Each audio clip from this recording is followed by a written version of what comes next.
À ton appel, Mali, pour ta prospérité, fidèle à ton destin, nous serons tous unis.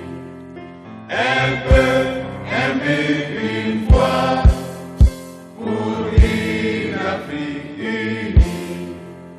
Si l'ennemi découvre son front, au-delà ou au-dehors, debout sur les remparts, nous sommes résolus de mourir pour l'Afrique et pour toi, Mali. Notre drapeau sera liberté pour l'Afrique et pour toi, Mali. Notre combat sera l'unité.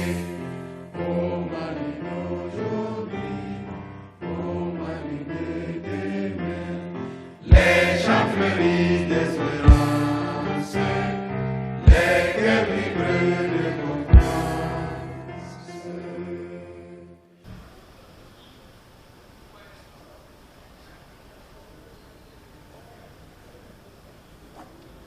Maliennes, Maliens, mes chers compatriotes, hôtes du Mali,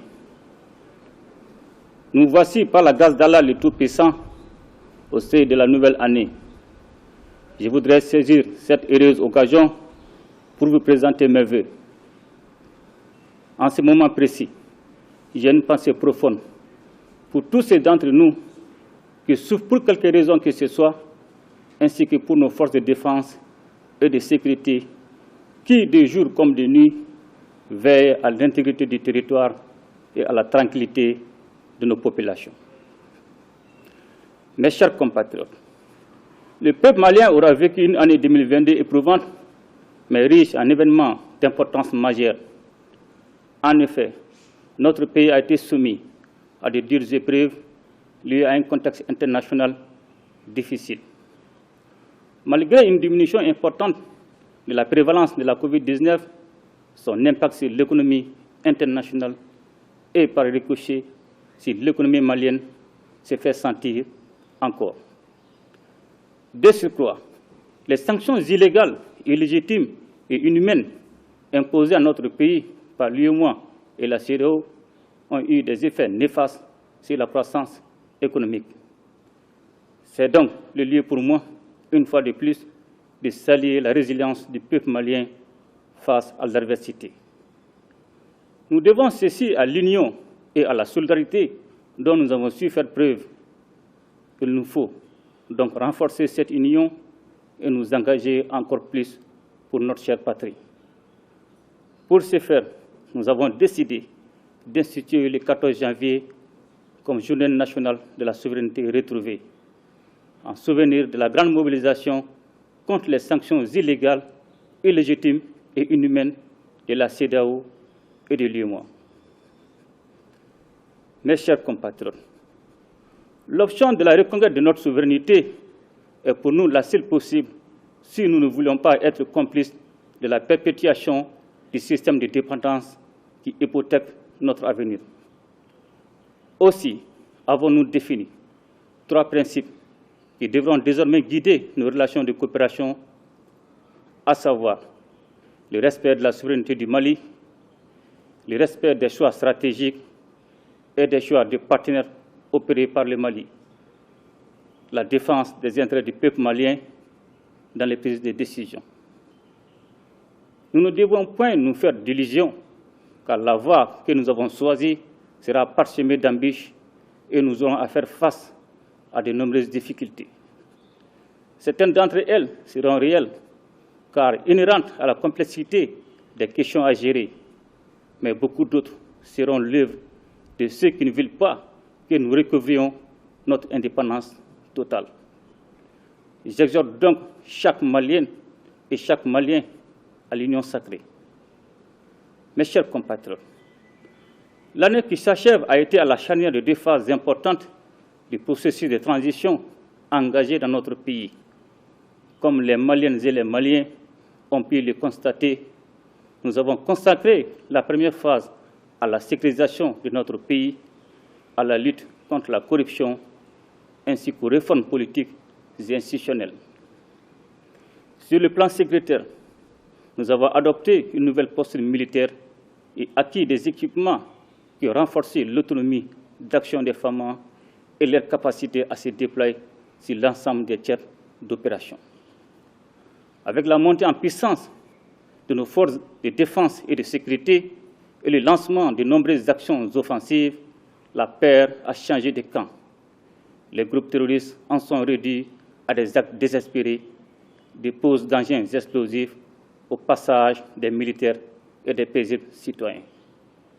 Dans le même temps, la lutte contre la corruption et l'enrichissement illicite a été intensifiée en vue d'enrayer ces fléaux qui retardent le développement économique de notre pays.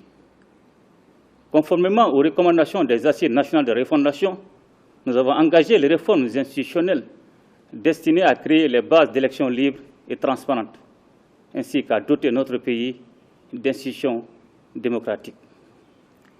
Au nombre des actions initiées dans ce domaine, il faut noter la création de l'organe unique de gestion des élections et la rédaction de l'avant-projet de la nouvelle Constitution, dont le processus de finalisation est en cours. Il convient de noter également la mise en place du comité indépendant de suivi et évaluation des recommandations des Assises nationales de la refondation. Mes chers compatriotes, c'est sur la base de ces acquis que la seconde phase de la transition est consacrée aux projets structurants destinés à poser les bases d'un véritable développement. Nous sommes pleinement conscients qu'il n'y a pas de sécurité sans développement qui garantisse un mieux-être pour les populations. C'est ainsi que nous avons décidé de relancer la Comatex et l'usine malienne des produits pharmaceutiques. Dans l'optique du renforcement du tissu industriel de notre pays, des usines de filature de coton seront créées à Bamako et à Koutiala. Tout ceci devrait créer des emplois et de la valeur ajoutée pour notre économie. Dans le domaine minier, la Société de recherche et d'exploitation des ressources minérales du Mali a été créée. Par ce fait, nous ambitionnons de mettre les ressources minérales au service du développement exclusif de notre pays. Il faut noter aussi la relance du secteur ferroviaire. Le gouvernement est engagé sur plusieurs fronts en vue de la satisfaction des besoins fondamentaux des Maliens. Le projet de création du complexe hospitalier de 4e référence, qui s'ajoute à l'hôpital militaire de même niveau, participe de cet esprit.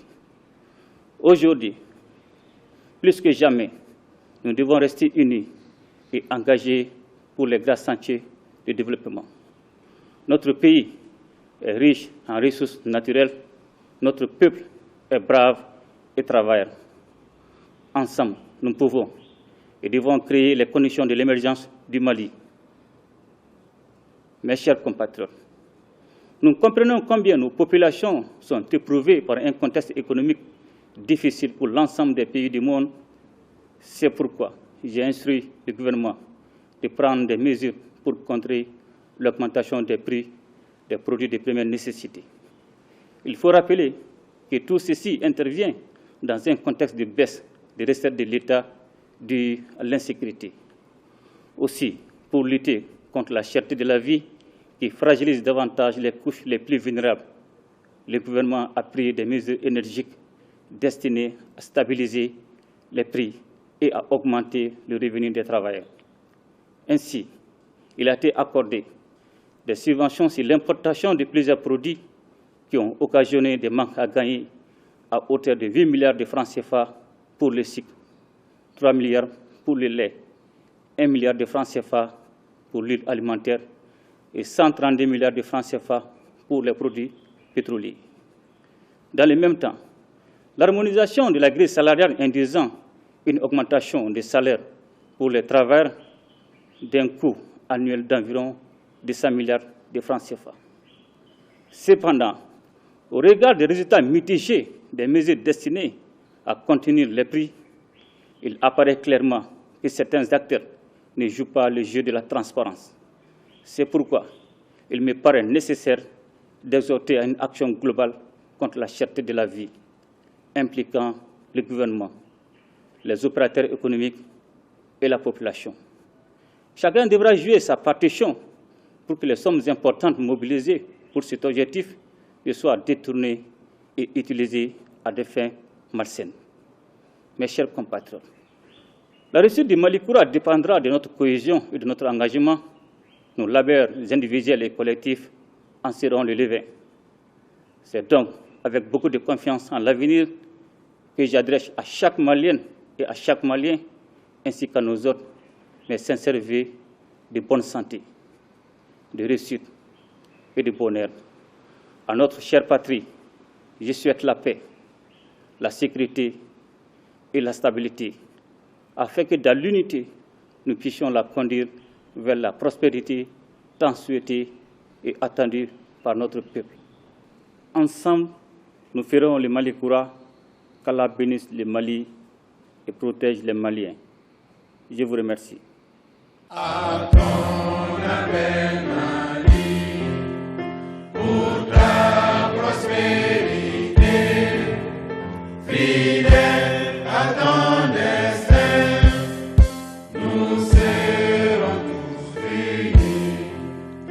Un but, une foi, pour une Afrique unie.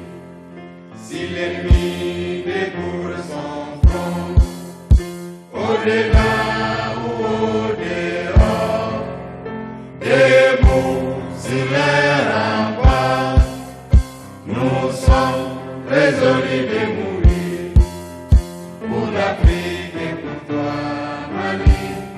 Notre drapeau sera liberté.